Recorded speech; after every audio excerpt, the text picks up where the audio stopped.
Mesiac október ako mesiac zraku je pripomienkou toho, aké dôležité je preventívne sa starať o náš zrak.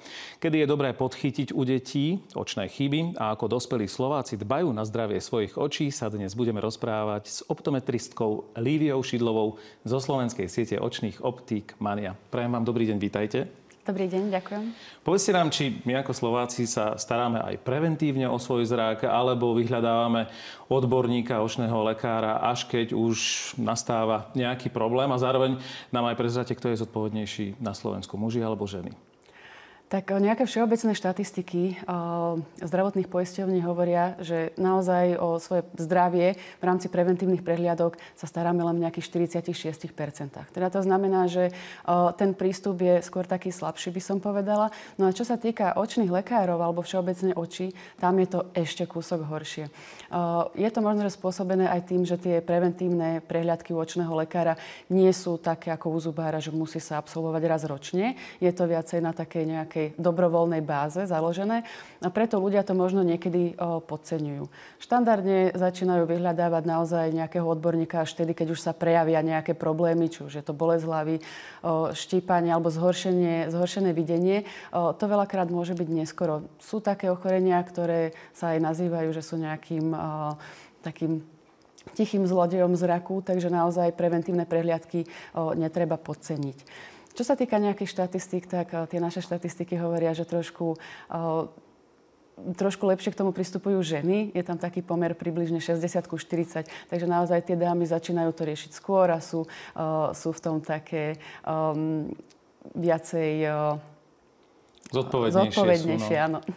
No, vy ste povedali trošku zodpovednejšie, že sú tie ženy. A 60:40, ten pomer mne príde akože celkom dosť výrazný. Tak skúsme teraz možno špeciálne pánom adresovať, aby sa zastavili možno u odborníka, ak majú nejaké prvotné problémy alebo znaky toho, že ten zrak už neslúži tak, ako má. Ale najprv povedzte, ako často by sme mali preventívne ísť na kontrolu nášho zraku k odborníkovi? Tak všeobecne sa odporúča minimálne naozaj každé 2 roky nehať to skontrolovať u očného lekára. Pokiaľ sa jedná o nositeľov okuliarov, tak kľudne aj každý rok. Tam sa tá dioptria môže zmeniť, takže naozaj netreba to podceniť, treba to kontrolovať, aby sme sa vyhli naozaj nejakým bolestiam hlavy, ktoré možno, že nie sú nevyhnutné. Je to trošku iné potom u detí alebo študentov, tým sa tiež odporúča každý rok. A rovnako by som odporúčala aj starším, hlavne po 65-ke, naozaj navštíviť toho očného lekára pravidelne, keď aj každý rok, a ako náhle sa v podstate niečo deje alebo udeje sa nejaká zmena, tak naozaj netreba to odkladať a treba toho odborníka navštíviť teda okamžite. Štandardne platí, že tie každé 2 roky u očného lekára je to také ideálne. Spomenuli ste bolesť hlavy. Znamená to, že aj keď si hovorím, že veď vidím stále dobre na blízko a do diaľky, možno nie 100%, ale stále je to dobré, takže práve aj tá bolesť hlavy je znakom toho, alebo je prvotný príznak, že by som mal vyhľadať odborníka, a aké sú tie ďalšie? Môže byť. Volá sa to, že súbor takých astenopických potiaží. A tam patrí naozaj všeličo, či už je to bolesť hlavy, štípanie, rezanie očí, pocit možno, že nejakého cudzieho telieska v očiach. Napríklad často sa to pripisuje ako keby pocitu piesku v očiach.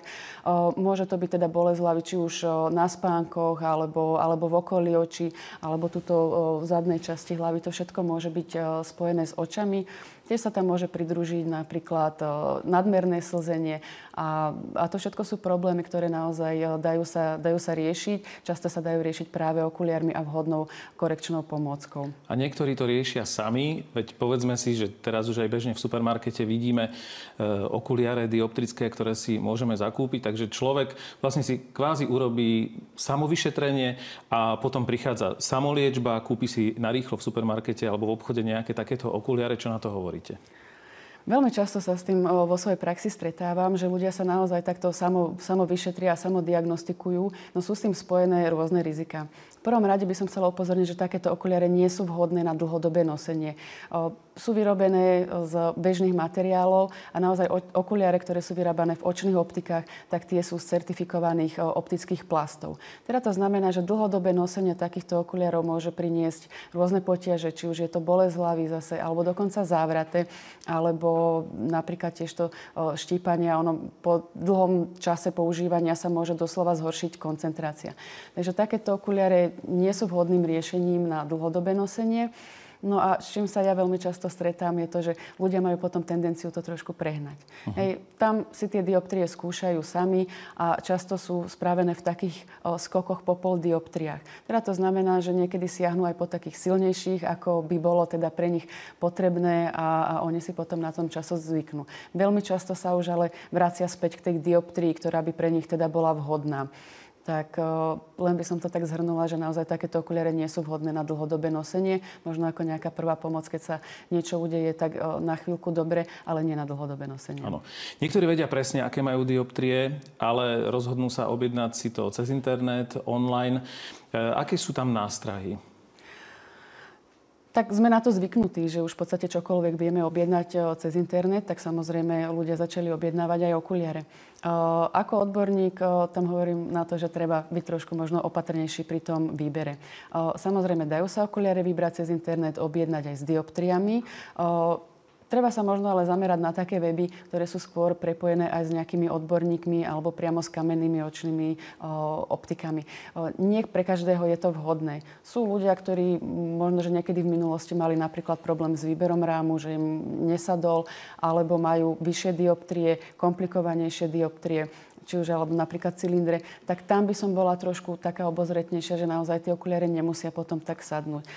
Dôležité je ale to, mať tam to prepojenie, mať sa s kým možno, že poradiť, prípadne pokiaľ si ten človek nie je istý, tak naozaj navštíviť tú kamennú očnú optiku. V čom to ale môže pomôcť, je to, že takéto online obchody a online očné optiky vedia mať virtuálne zrkadlo. Teda to znamená, že už môžem prísť do obchodu kvázi nachystaná do tej očnej optiky, už môžem mať spravený nejaký výber, môžem vedieť, čo sa mi hodí, môžem si to vyskúšať, môžem poslať fotku jednoducho napríklad známym, aby to nejako zhodnotili, prípadne si nechať tie konkrétne okuliare odložiť. Ešte na záver poprosím vás, čo sa týka detí, ak to podceníme, preventívnu prehliadku, možno prvotné príznaky, aké problémy to časom môže so sebou priniesť? Často sa stretávam s takým mýtom, že deti až okolo toho predškolského veku by mali ísť prvýkrát k očnému lekárovi. Pre dnešnú dobu je to absolútne nedostatočné. Naozaj už okolo 1 roku by sme mali ako rodičia spozornieť a začať sledovať ten vývoj toho zraku. Okolo 1 roku odporúčam určite už nejaké odborné vyšetrenie, teda nie len nejaké základné pediatrom, ale očným lekárom. Totižto sú nejaké očné ochorenia, ktoré je naozaj dôležité podchytiť práve v tom mladom veku, totižto už po veku napríklad 6 rokov by sa nemuseli dať riešiť. Jedná sa hlavne o tupozraké oko, ktoré sa môže vyvinúť ako dôsledok toho, že napríklad jedno očko trošku ubiehalo, bolo tam prítomné nejaké škúlenie, tak v takom prípade určite. Ale ja teda verím, že po našom rozhovore si niektorí rodičia povedia, že pôjdu na tú preventívnu prehliadku a tomu, čo ste spomínali, predídu. Ďakujem veľmi pekne za váš čas a rozhovor. V štúdiu bola pani optometristka Lívia Šidlová zo slovenskej siete očných optík Mania. Ďakujem. Ďakujem.